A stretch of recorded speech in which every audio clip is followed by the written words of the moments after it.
Léeboon amoon na fi ba mu amee yaa fekkee waxi tey matul a gëm. Il était une fois un grand boa. C'était le plus grand serpent qu'on ait jamais vu. Il s'appelait Minyamba. Minyamba habitait dans un pays qu'on appelait le Ghana. Et au Ghana, les gens vénéraient Minyamba. Ils lui apportaient toutes sortes de bonnes choses. Du lait, des fruits, tout ce qu'ils trouvaient. En fait, les gens du Ghana croyaient en Minyamba. Quand ils avaient besoin de quelque chose, ils apportaient des offrandes à Minyamba et espéraient que ce dont ils avaient besoin viendrait. Quand ils avaient peur de quelque chose, les gens du Ghana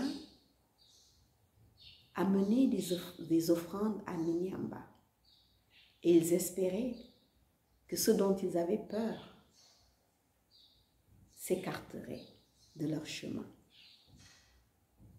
Minyamba vivait donc heureux au Ghana où il était le plus grand, le plus gros serpent, mais surtout le plus vénéré des serpents. Mais un jour, Minyamba décida de partir à l'aventure. Et les gens du Ghana ne comprenaient pas.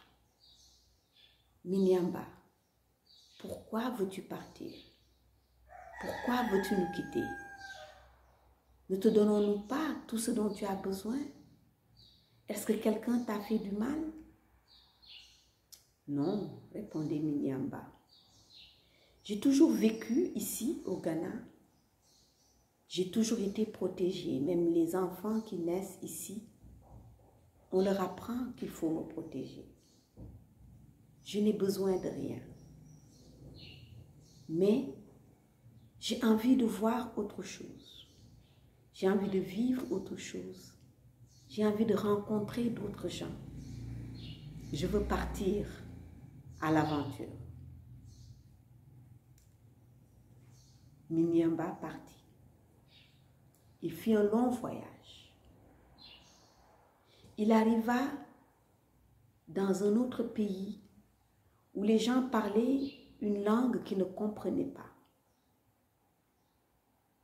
Et dès qu'il arriva, il vit les gens s'enfuir à sa seule vue. Il semblait terrorisé. Il n'avait jamais vu un si gros serpent de leur vie.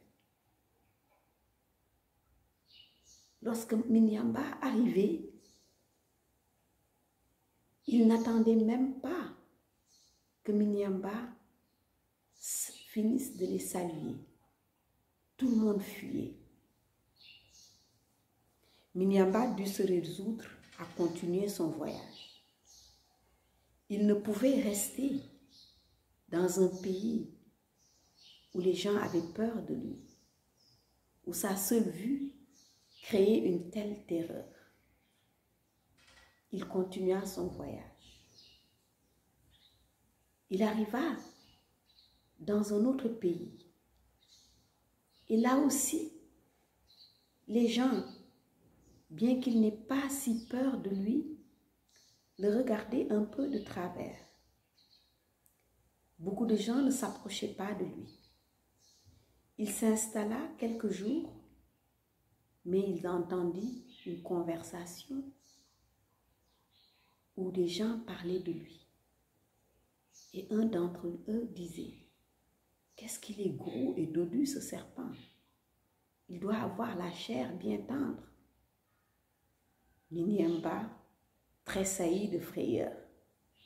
Ces gens parlaient de lui et il semblait qu'il mangeait le bois. Minyamba ramassa ses clics et ses claques et repartit. continua son aventure. Il arriva dans un pays où cette fois-ci, les gens le recevaient assez bien. Il se fit quelques amis. Il resta assez longtemps. Il apprit une nouvelle langue. Il rencontra même une femme qui l'épousa. Il resta dans ce pays pendant des années. Mais de temps en temps, une mélancolie montait en lui. Il se rappelait du Ghana, des chants, des fêtes, des repas. Et sa femme lui demandait, « Que se passe-t-il, Minyamba? Ne m'aimes-tu donc pas? Qu'est-ce que je t'ai fait? » Et Minyamba disait rien. « Je t'aime bien. Tu ne m'as rien fait. C'est seulement que le Ghana me manque. » Alors, Minyamba et sa femme décidèrent de faire un grand voyage et d'aller visiter le Ghana.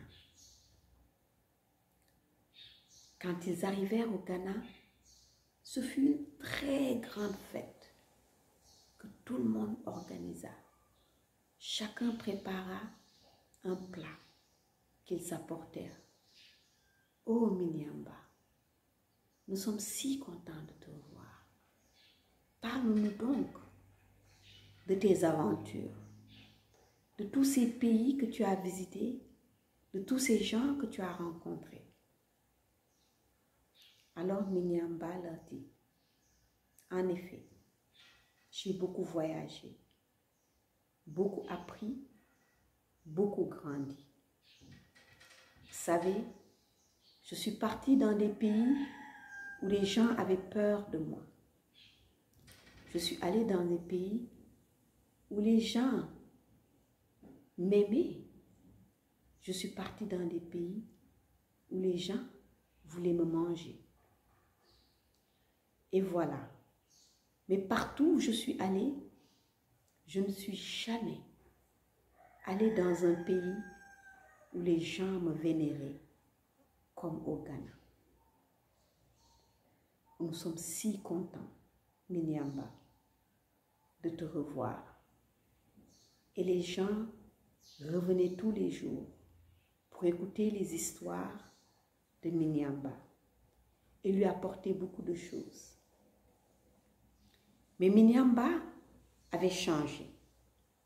Il dit aux gens du Ghana, « À partir de maintenant, je ne veux plus être vénéré. Je veux juste vivre en paix. Vivre là, faire comme tout le monde, ne pas être haï, ne pas être vénéré. Juste vivre tranquillement au Ghana. » C'est ainsi, depuis ces temps-là, que les gens du Ghana ne vénèrent plus Minyamba, mais quand même, ils continuent à protéger Minyamba parce qu'au Ghana, les gens ne tuent pas Minyamba, ne mangent pas Minyamba, ne font aucun mal à Minyamba.